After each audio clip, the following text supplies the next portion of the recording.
Bismillahirrahmanirrahim. Alhamdulillahi kashifil ghumma wassalatu ala khairil bariyah amma ba'du. Ya.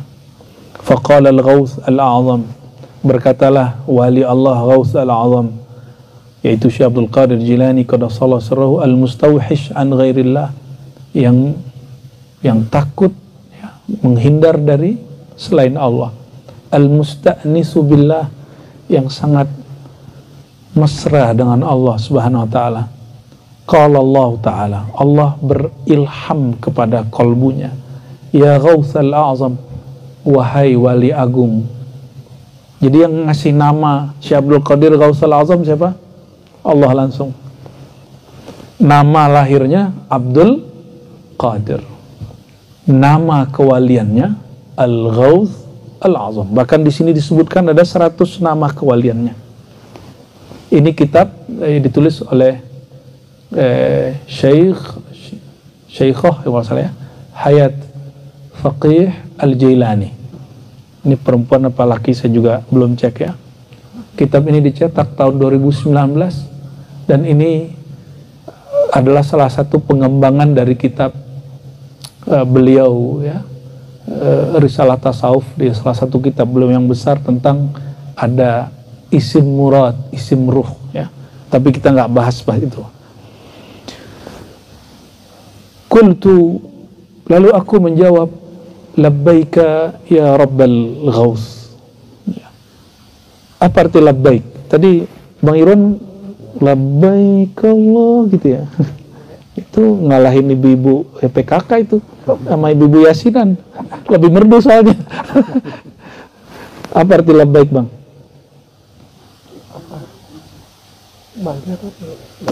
Labbaik. Saya panggil Bang Irwan gitu. Terus jawabnya gimana? Labbaik gitu. Berarti artinya apa tuh labbaik? Ya, aku menjawab panggilanmu. Itu orang Arab begitu kalau dipanggil. Ya, Bu dokter gitu. Labbaik, Bang. Ya, kalau orang Jawa dipanggil gimana kalau orang Jawa? Dek gitu. Dijawabnya gimana? Dalam. Nah, kalau orang Lombok gimana kalau dipanggil Dek? Tiang gitu ya. Apa? Nggih.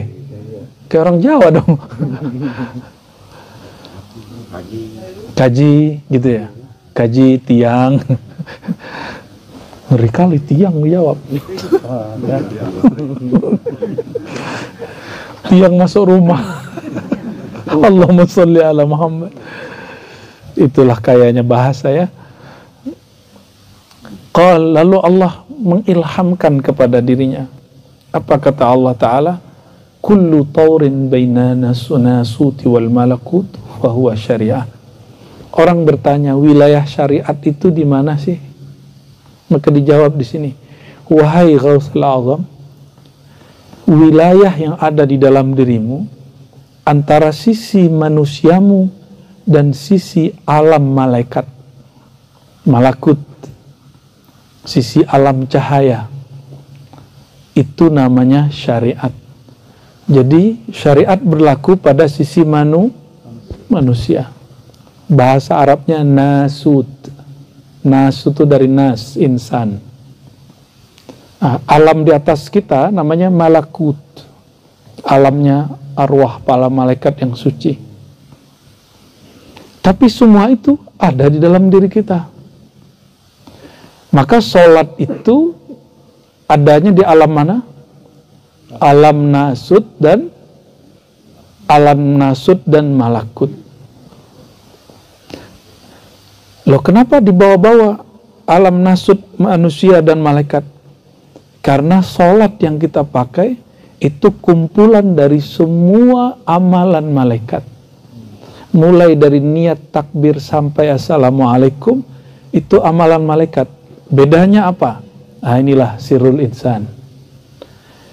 Ada malaikat yang kerjanya cuma benerin niat. Ada malaikat yang hanya bertakbir dari awal dicipta sampai sekarang, belum berhenti. Ada malaikat yang hanya baca Subhanallah bihamdi, Subhanallahil azim. Maka Nabi SAW dalam hadis Tabarani, ketika ada seseorang yang hidupnya susah lalu ngadu, wahai baginda, hidupku susah. Apa kata beliau? Mana kamu dibandingkan pegangannya malaikat di langit? Maksudnya apa? Ternyata Nabi ingin mengatakan, malaikat itu diberi rezeki di langit dengan melazimkan zikir subhanallah wa bihamdi subhanallahil azim. Itu yang kita baca, kita bagi, ada yang di ruku, ada yang di sujud, subhana rabbil a'la, subhana rabbil azim. Itu amalan malaikat wabiha yurzakun. Dengan tasbih itu malaikat dapat rezeki. Saya akhirnya paham kenapa Ashabul Kahf atau Ashabul Kahfi bahasa awamnya itu bisa bertahan, tidak mati 309 tahun tidur. Ternyata sisi malakutnya aktif. Sisi apa? Malakutnya aktif dan dia berzikir secara sadar tidak sadar, subhanallah bihamdi subhanallahil azim. Jadi kalau ada orang yang hidupnya susah, coba lazimkan baca zikir ini. Dan kita di ribat biasanya, ini ribat Lombok juga ntar ya, salah satu amalan kita pagi sore itu namanya wirid asas, istighfar 100 setelah syahadat ya, syahadat dulu, istighfar 100, astagfirullah, astagfirullah, astagfirullah, satu anggota mulai dari ujung ubun-ubun sampai ujung kaki istighfarkan. Lalu selesai masuk ke hati, semua perasaan hati kita istighfarkan, sombong, iri, dengki, lalai, kesal, kurang ridho, prasangka buruk, perasaan gak enak, ya, mengeluh, itu istighfarkan semua. Istighfarkan, nggak puas sekali, baca 3 kali per anggota. Setiap rasa diistighfarkan. Genap 100. Apa kata baginda sallallahu alaihi wasallam? Aina antum minal istighfar? Mana istighfarmu? Aku seorang nabi, dijamin Allah tidak berdosa, diampuni oleh Allah Ta'ala, itu istighfar sehari 100. Sudah zikir istighfar hari ini 100? Belum. Waduh, pantesan zikirnya apa, rezekinya seret. Ada yang dapat rezeki tapi nggak berkah. Kenapa? Dia belum membersihkan dirinya. Lalu apa? Tahlil la ilaha illallah. Jika waktu luang dilengkapi la ilaha illallah wahdahu la syarika lahul mulku wa lahul hamdu yuhyi wa yumiit wa huwa ala kulli syai'in qadir. Orang melazimkan ini, apa kata Nabi sallallahu alaihi wasallam? Man qala la ilaha illallah min qalbi. Orang baca la ilaha illallah dari lubuk hatinya paling dalam, dan itu hanya dengan talqin zikir, maka sangat dianjurkan, bahkan wajib secara hakikat ngambil talqin zikir thariqah.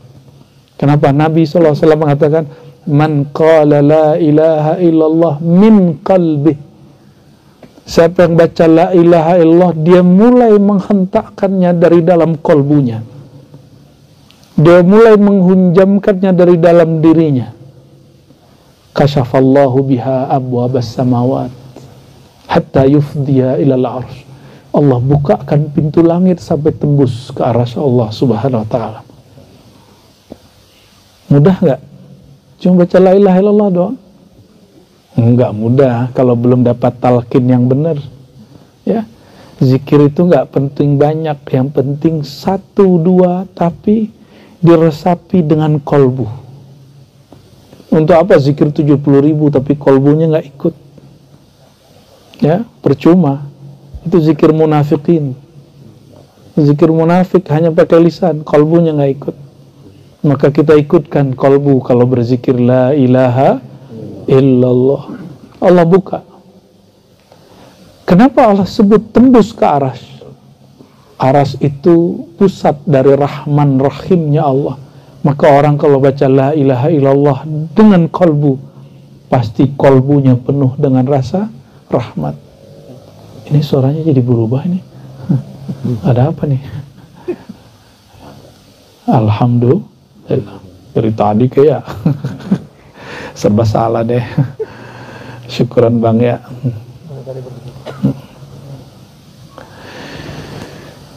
Habis itu zikir apa lagi? Sholawat. Baca la ilaha illallah nggak pakai Muhammad Rasulullah sholawat, nggak nyampe juga. Karena yang mengajarkan kita la ilaha illallah pada hakikatnya Sayyidina Muhammad sallallahu alaihi wasallam. Dan kata Sayyidina Adam ya, dalam hadis yang sahih, tidaklah aku mengangkat kepalaku waktu di surga ke arsy Allah kecuali aku melihat nama Engkau ya Allah, dan setelah nama Engkau ada nama kekasih Engkau Muhammadur Rasulullah SAW. Apa kata Allah Ta'ala? Hei Adam, hadis Imam Hakim, hei Adam, tahukah engkau itu yang punya nama khalaqtuka, ya, laulahu ma khalaqtuka, kalau bukan karena dia aku tidak ciptakan engkau. Jadi Nabi Adam diciptakan untuk yang punya nama itu, Sayyidina Muhammad sallallahu alaihi wasallam. Bahkan ketika Sayyidina Adam jalan-jalan di surga, diperhatikan kebun-kebun surga, taman-taman surga, dedaunan surga, bidadari surga, ya, bidadarinya belum ada sih kecuali Sayyidatuna Hawa. Apa kata beliau? Aku lihat akar-akar, urat-urat, semuanya bertuliskan nama Muhammad sallallahu alaihi wasallam dengan semua bahasa-bahasa surga. Jadi kalau dalam hadis nih Bang Irwan, bidadari itu kalau meludah di bumi, itu bumi penuh dengan bau kasturi, aroma kasturi. Kasturi itu jangan kasturi yang harga 15.000 itu, bukan. Ya, coba tanya orang yang bolak-balik ke Mekah itu. Ya Bang Haji ya. Itu parfum-parfum yang satu botol kecil harganya 20 juta, itu ada. Botol segini doang 20 juta, ada yang 50 juta, ada yang 100 juta. Tapi disemprot dikit, itu sebulan gak hilang-hilang baunya kalau nggak mandi-mandi. Apalagi sembalun ini ya, sembalun namanya. Ini kalau di sini kan kita jadi malas mandi. Ya, saya jadi ingat musim dingin orang-orang di Eropa kan begitu. Kita jadi paham kenapa orang kemudian malas mandi di musim dingin. Ya, parfumnya kenceng. Itu bidadari, urat-urat pembuluh darahnya, kata Sayyidina Adam, itu bertuliskan nama Muhammad sallallahu alaihi wasallam dengan semua aksara-aksara surgawi. Berarti keharuman yang muncul dari bidadari dari siapa? Dari nama, baru nama loh. Baru dari nama Nabi Muhammad sallallahu alaihi wasallam. Kira-kira Nabi Muhammadnya gimana? Maka salah satu nama baginda At-Tib, At-Tayyib, yang sangat harum, yang sangat elok. Ya, ini yang sering saya sampaikan, mumpung kita udah dekat musim Maulid, bulan depan sudah musim Maulid.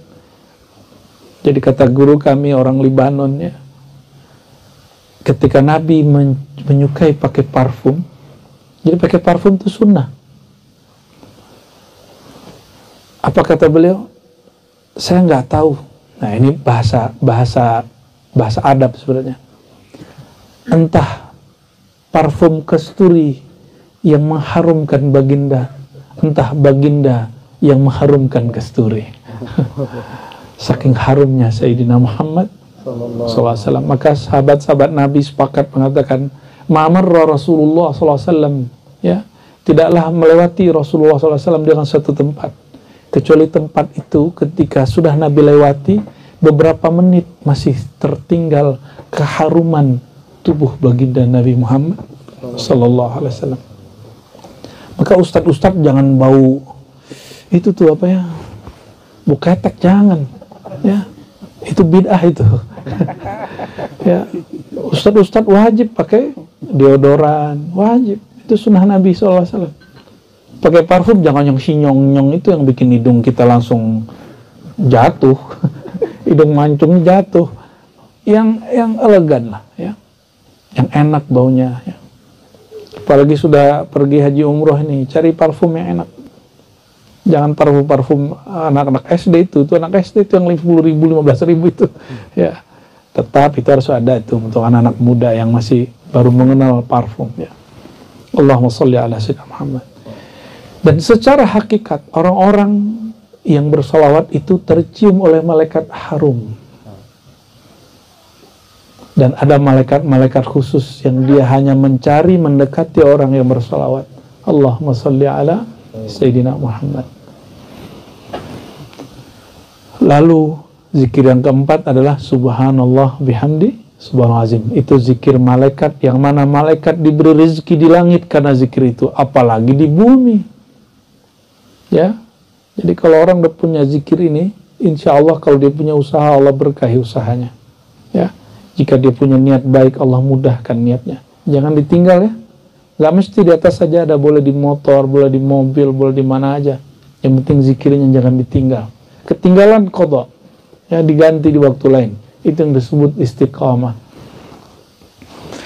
Baik. Kenapa kita masih perlu berzikir dengan lisan? Kan sudah tahu hakikatnya Allah. Iya, karena kita masih punya sisi nasut, sisi zahir manusia. Tubuh ini masih perlu zikir zahir, masih perlu sujud dan ruku.